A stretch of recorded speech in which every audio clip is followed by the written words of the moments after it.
So, the movie begins in the United States with a thief named Harry who was hesitating to call his girlfriend Molly. Meanwhile, in a conference, Detective Howard was informed by his security that they had received some new information related to Harry's case. Upon hearing this, Howard left the conference and rushed elsewhere, and Harry also called Molly and invited her to a restaurant. There he told her that he is not the person she thinks he is. Meanwhile, we see Detective Howard flying somewhere by helicopter. Then we see Harry's wanted plate, and with that, the story goes back to 1972, where Harry was driving very fast while puffing. During this, his puff fell on his clothes. In his fear, his tweezers went crooked, and then his car suddenly stopped right in front of the police, where the policeman caught him because he was driving very fast, right in front of a police car. They asked him his name and he said Steve McQueen. When the officer checked his license, it said Harry on it. Then we learned that Harry liked to call himself Steve McQueen because Steve McQueen was a favorite character from one of his movies. Meanwhile, federal authorities had been searching for him for the last 8 years over a theft that occurred in California. But how was that theft carried out? Let's like the video and find out. A man named Enzo came to meet his friends Polly and Bobby, from whom he sought help to rob a bank. In that robbery, they were going to steal President Nixon's $30 million, which he had illegally gathered through other donations and kept in California's biggest bank. Enzo was very excited about this plan because the president would not be able to reveal his illegal money anywhere. Polly was a little scared, but Enzo plainly told him that they would proceed with full planning. There we also see Harry and his brother Tommy, who had just returned from Vietnam and were working in their Uncle Enzo's factory. Tommy was quite careless, and Harry was very hardworking, so he often told Tommy to work so that their uncle would not throw them out of the house. Then Harry received a summons from his Uncle Enzo. When he reached the office, Enzo showed him a photo of an alarm bell that was installed in a California bank. Enzo asked him if he had ever seen such an alarm, and Harry said yes, he had. So without listening further, he took his car and left, where he stole an alarm from a bank. As soon as he took the alarm, the police chased him, and after some heavy driving, he managed to return to Enzo's factory, where everyone was annoyed by the noise of that alarm. Still, they somehow managed to turn off the alarm. First, Enzo set Harry's car on fire. Harry protested, saying he had stolen it only a week ago, but Enzo made it clear that they must not leave any traces behind. After the car burned, Enzo was impressed with Harry, thinking this guy can do anything, so he included Harry in his plan. When Harry asked about his brother Tommy, Enzo said to leave him. Then the team began planning how to disable that alarm. Harry explained that even if they cut the electricity wire, this alarm had a battery which would ring. So they came up with another method. They would use a substance that, when sprayed, would jam the entire system inside the alarm because that substance hardens just a few moments after being sprayed. Because of this, the alarm wouldn't ring. Hearing this, Enzo was impressed. And the next day, he took his team forward, which also included Tommy. Now, they rented a house from where they could keep an eye on the bank. Enzo planned that first, they would cut the alarm wires and Polly would drill inside and inject the spray. After that, Tommy would place dynamite inside a fertilizer bag so that the explosion would be strong but not loud. After planning this, they went to inspect the area around the bank and found that there were many casinos nearby, which made them sure that the sound of the explosion at night would be drowned in the casino noise. In the present, Molly was shocked to hear all this and started talking to Harry about their first meeting, where they had met in a casino where Harry worked. Molly was crying there because she had just returned from her husband's funeral, the same husband she had already been cheating on. Wow, madam. Then why were you crying? Anyway, Harry first gave her a drink, then gave her his flat key, saying she could go there and rest. The truth was hidden. Rumors were spread. Something else happened but was told differently. A little later, when he reached his flat, Molly had caused quite a mess there. When he went looking for her, he found her in a theater. There they sat and talked, and that's where their relationship began. Molly told him only one thing: if you want to stay with me, never lie to me. Wow, Madam Molly, you were cheating on your husband with your best friend, and you're telling him not to lie? Anyway, on the other side, Harry was planning the robbery with Enzo's team. One night, they climbed onto the bank's roof using a ladder. Meanwhile, Polly started drilling into the alarm and sprayed inside to disable it. Tommy, after setting the fertilizer with dynamite, caused an explosion,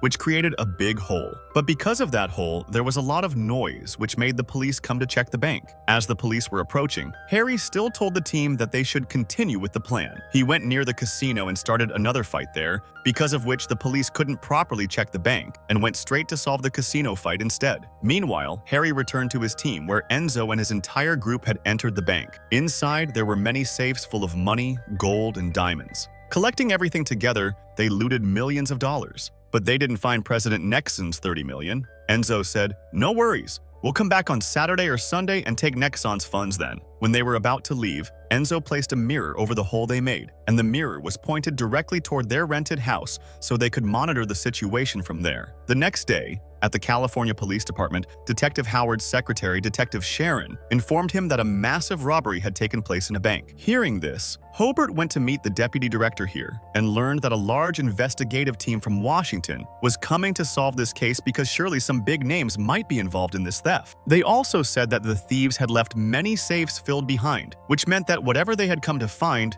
they had not found it. The deputy director also said that 100 federal agents were coming to investigate this case and that this order had come directly from the White House. But they did not know which very big personality it was. Sharon directly told Howard that the president often spends his vacations near this bank at a place called Sea Cement. Hearing this, Hobart felt that surely something of the president's had been stolen because the last time 100 federal agents had come was when President John F. Kennedy was killed. When this became known in the present, Molly was very shocked and began to remember the moments with Harry when she had introduced Harry to her family. And then Harry learned that actually Molly was the daughter of a police officer, and she wanted to marry Harry, for which her mother had agreed. The next day when they set out on their ride, Harry had asked her why she had earlier told him that her father was a chief, to which she had replied that she thought he would be scared and run away. Now, Harry began to tell Molly his story. As soon as the bank was robbed, many rumors came out from the White House, which the media always denied, and Enzo monitored through that mirror that if there was a reflection, it meant the police had not yet discovered their hole, and the day the reflection did not appear, understand that the police had found their hole. A few days later, Saturday came and they went to rob again, and from that moment Harry's whole life changed because as soon as they climbed onto the bank, their companion Ray, who was keeping watch outside, told Enzo that an unknown car was parked outside the bank. Enzo saw that it was a police officer's car, and that officer was none other than Howard. Ray said he could kill this officer, but Enzo forbade him, saying, "No, we are thieves, not killers, so they should focus only on their theft." Ray argued that if this officer ever came inside, they would all be caught. So Enzo said if he tried to harm them, then kill him. Meanwhile, Detective Howard got out of his car and began chewing gum. Enzo informed his team that if you hear gunfire, it means we must run. At this, Harry said we should leave right now, but Enzo got angry and said, "We will not leave until we get Nixon's $30 million. Then another car arrived outside the bank from which a boy came out, who actually turned out to be Howard's son. After that, Hobart left and they began searching the bank for that $30 million. But after searching for a long time, they still did not find the $30 million, so they understood that perhaps that money had been settled somewhere else. Therefore, Polly said we should end our operation and leave now. Hearing this, Enzo was very angry, but what could they do right now? The money was not found, and on the contrary, if the police arrived here, they would all get caught. So Enzo agreed, and as soon as they left the bank, they sold all the gold bars and other valuables, from which they received a total of $3 million. Then Enzo gave everyone their share, from which Harry and Tommy got only $3,000. When Harry saw this, he realized that they would no longer work for Uncle Enzo. Meanwhile, Tommy had stolen a file from that bank, which contained baseball cards. Now, what the story of these cards is, we'll find out ahead, friends. For now, Detective Sharon told Howard that she had found details about a bank client named Colson, who was also a special advisor to the President of the United States. Meanwhile, Tommy and Harry were going back home in a taxi. Tommy started taking out baseball cards from that file and throwing away the ones he didn't like. Among them, he found a card belonging to Colson, the special advisor. He accidentally dropped it inside the taxi. The next day, Howard went to meet his boss, where he told him about Colson. It turned out that in that safety deposit box there was a collection of baseball cards whose value was between $20 million and $30 million. Hearing this, Howard was quite shocked and wanted to investigate further, but his boss forbade him. The following day, Howard and Sharon went up to the roof of that bank, where they noticed a small mirror. Seeing it, Howard told Sharon to start questioning everyone living in that direction, because surely the thieves must have been staying in one of those houses. While investigating, they found that rented house. When Sharon entered the kitchen to check, she found the gang's leftover food there. Even their dishes hadn't been washed. Because of this, the DNA test revealed their identities, since they had left behind fingerprints and everything else. The next day, they received details about 3 of the 5 people, Enzo, Polly, and Ray. They also found 2 unknown fingerprints, about which they couldn't find any details yet. Seeing their hard work, the department head praised Howard and Sharon and said they would soon be transferred to Washington because they were doing great work. But before leaving, Howard had 3 weeks to close this case. A little later, Sharon told Howard that she had also found the identities of those 2 unknown fingerprints. One was Tommy, who had served in Vietnam on behalf of the U.S. Army, and the other was Harry. But no information about Harry could be found anywhere. They also found the taxi in which Harry and Tommy had escaped. Hearing this, Howard went to inspect that taxi, which was registered under the name Steve McQueen. During the search, he found Tommy's dropped Coulson card, along with a few other baseball cards. Howard then gathered information about Steve McQueen and discovered that he was a person who had committed 41 traffic violations while in prison. You get it, right, friends? Harry used the name Steve McQueen because he was deeply inspired by that personality. Anyway, the same day, the federal police arrested Enzo, Ray, and Polly. Meanwhile, Tommy was sitting outside his house playing with those baseball cards. At that moment, Harry came out. He was going to get cold bhatur for them to eat. Just as he left, the police arrived and arrested Tommy. Harry could only stand and watch as Tommy, from a distance, kept saying goodbye to his brother. That was the last time Harry ever saw his brother, and since then the police could never catch him again. But now, he told Molly that he was tired of running, so he said, "I've called the police. They must be coming to get me." Hearing this, Molly grabbed his hand and said,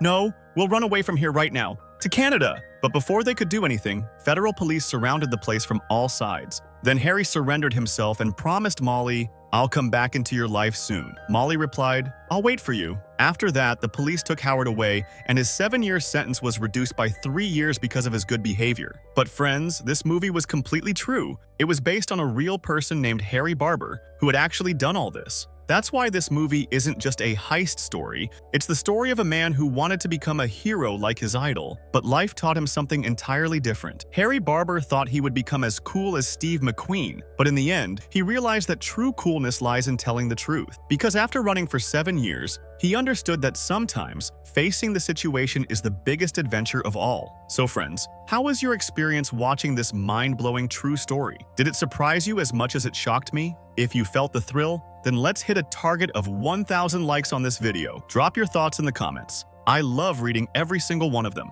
And hey, if you're new here, subscribe now and join our growing family. We'll meet again in our next epic breakdown.